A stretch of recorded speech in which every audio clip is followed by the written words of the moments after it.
Well, hello everybody. I'm David, And I am Wendy. and you're listening to 10 Minutes with the Coopers. Tonight we have a really good one for you. And if any of you have been following our page, you know this is going to be a really good option here to talk about. Tonight's discussion is about dealing with my stubborn mate. What works and what doesn't? Well, baby, this is going to be an interesting one for us to talk about here. We're going to do all we can to keep it within 10 minutes. This is a very challenging topic to keep within 10 minutes. But a few ground rules. We're not going to hit below the belt. We're going to probably throw some little softies at each other because you have to live with me after this. So before we get started, baby, can you kind of give Wendy's version of what the word stubborn means? I don't mean Wikipedia or Webster or Google, but what would you interpret stubborn to mean? I guess for for me, I would say that stubborn is someone who is unwilling to bend from their way of thinking, their way of doing things. Someone who is unwilling to compromise. So that would be my definition. You know, that's kind of close mine, you know.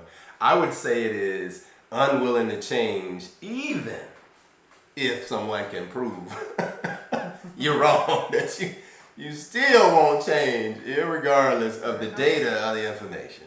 That to me is the definition of somebody being stubborn. So I'm going to start out and kind of give an example of what I would say is a stubborn point of yours. And so for instance, sometimes we can have a disagreement over a topic, and then I can go along and prove that you're wrong, and then you have a way of like scooting past the fact that you were wrong, and you'll say something like, "Oh well, whatever," and get over it, and then you like send us on past the topic, and I want to stay there a little long to show you, now baby, see, this is how you were wrong, but then you just kind of like on past. I'm bracing for impact because I believe you're getting ready to give me a good one. Interesting. Okay, yeah. Now remember now, we're throwing softballs at each other now. Oh, are we? At least that's the plan. Okay. What about you then? I know you over there, the way you're looking at me, that you got like several, but remember, we're just picking like one, like soft one. We have moments where I'm trying to give you some wisdom on some things, or some guidance. For example, driving together and GPS is kind of flaking out on us and we're not quite sure where we are. And I'll say, oh, I think we probably need to turn this way. And my husband will say, oh, no. I got it. In fact, I know where we are. And then he'll make the turn thinking he knows where we are to come to find out, oh, I was wrong. But if he would have listened to me, because we have to backtrack, right? So then we end up going the way that I had initially suggested. And then he'll realize, oh, you were right. Yeah. And it's hard for me not to say the phrase, I told you so. And then the other phrase. You just say hard for you to say it. Yeah. That's a whole nother story. But, or the phrase, if you would have just listened. Yeah. We would have avoided going all the way around the world, to get to our destination. So that's a great example for me when it comes to you being very stubborn, not wanting to listen to me, listen to my guidance. You just want to think you have it figured out, when in reality you didn't really have it figured out. Hey, I appreciate it. And then you have to learn the lesson the hard way. I appreciate that you didn't say the thing you normally say. It's like, well, what did God give you a helpmate for? Oh yeah, I will say that. I will say, well, what is the point of me then? Why am I here? I'm supposed to be a helpmate. That's according to God's word. The wife is, we're to be the helpmate. Well, how can I do that if you're not allowing me to help you? If you think you have it all figured out. I'm guilty. Yeah. I was expecting you to say, what do you help me for? I'm not going to listen. And you know what, to even further confirm that, there'll be times I'm going an extra 5 or 10 or 15 minutes, knowing that I've already made a mistake, just to avoid hearing you say what I tried to tell you back then. Yeah. But yeah, so I'm guilty. And like I said, you know, the situations in which I've kind of shared with you that, you know, I go that extra mile to show you that you're wrong, and the only confession of wrong I get is, well, I didn't, what I didn't, and we move on past it. No husband who know that they want to prove a point want to just like scoot on past real fast. We want you to just like saturate yourself in, we're right. Okay. Now, with that said, baby, seriously though, as you were saying, there's some things that work, and then there's some things that don't work. Right. And here's what I found that doesn't work when I'm trying to help you see that you're being stubborn. What doesn't work is for me to take an attitude like I have to prove it. Like every turn I'm bringing you back to the point that you were wrong. And then I can tell that you're trying to like emotionally and whatever it is, accept the fact that I was right. That's not the place to sit here and just like try to drive the nail, you know, like see you're wrong and yeah, I'm the head and I'm, you know, that's not that place. No, because then it makes you come off as somewhat of a male chauvinist, Yes. which is Yes. not a positive. No. And that's not healthy in a relationship No. either, because you know, me as your wife, Yeah. I should be able to have a voice and as your helpmate, and say, hey, you know, I hear you. I know you know, you think you have this all figured out, but at least, you know, allow me you know, to share what my thoughts are on the situation, so that we can, as a team, as a couple. Because when you're married, you know, we're one, so it's a team. You're right. You know, yes, you have the final say, ultimately.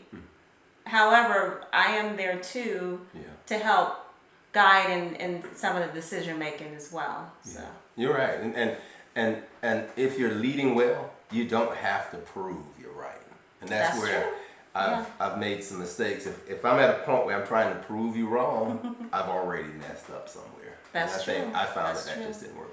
What about, baby? You know, what do you feel like when it comes to trying to show me I don't always know where I'm going? Is there something that you found that doesn't work? when it relates to, what do you mean? When it you relates said I'm to stubborn. You know, when you're trying to prove to me that I'm stubborn, is there some things that you would say to do that doesn't work with my husband? I mean, obviously, to kind of reel in the point that I told you so. Yeah. That obviously that doesn't work. That's not going to help the situation either. And so that is something I need to learn to work on.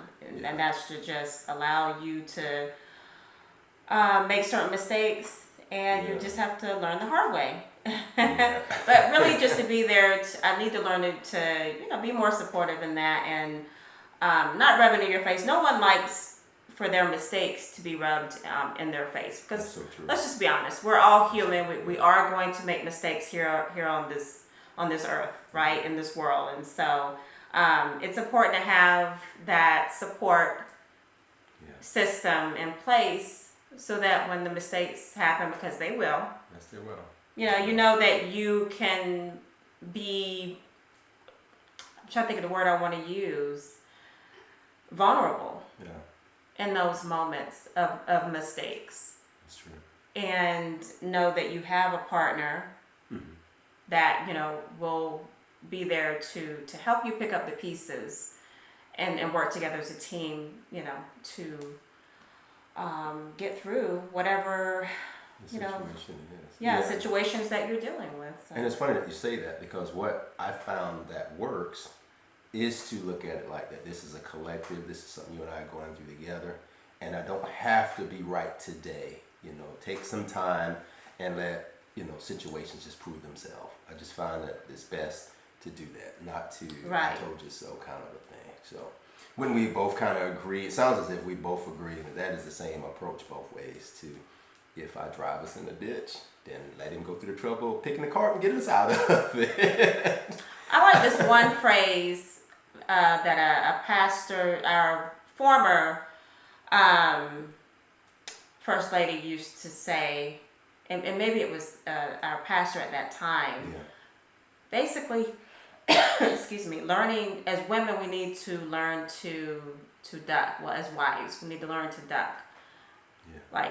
Like get down and let God move on your husband. Ooh, yes. Like, so don't, stop with the I told you so's, the whole, being argumentative about situations, learning to duck and let God do what God does to get our husband's attention. And I guess, vice versa. It could work both ways. But I just remember that one particular sermon that was being discussed, that topic that was being discussed with regards to your husband and as a wife being that helpmate, learning to duck.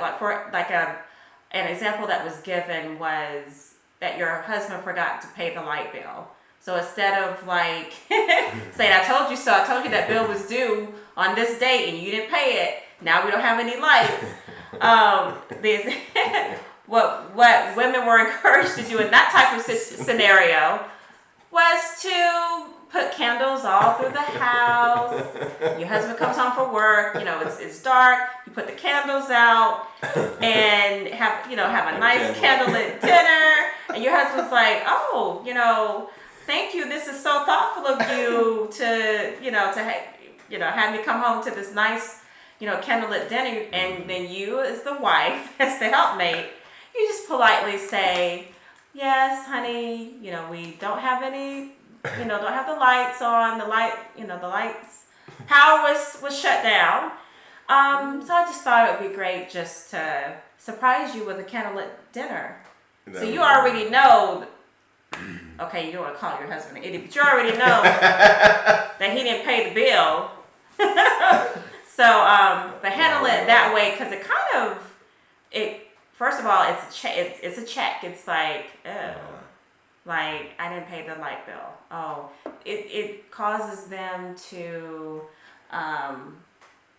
take ownership and to start feeling that sense of guilt. Like, gosh, I've got my wife in the dark here, having to have put up candles throughout the house when I should have been responsible enough to pay the bill, knowing that it was, coming up, it was due. So that's an example that was given during that sermon about ducking and letting God, move in and do what he does to get our husband's attention. That's a great one to end on, sweetie.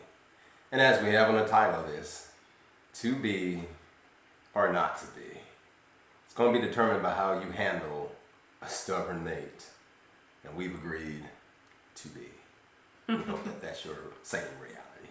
Thank you for being with us. We love you guys. I'm David. And I am Wendy. And you've been watching 10 Minutes with the Coopers. Blessings, guys.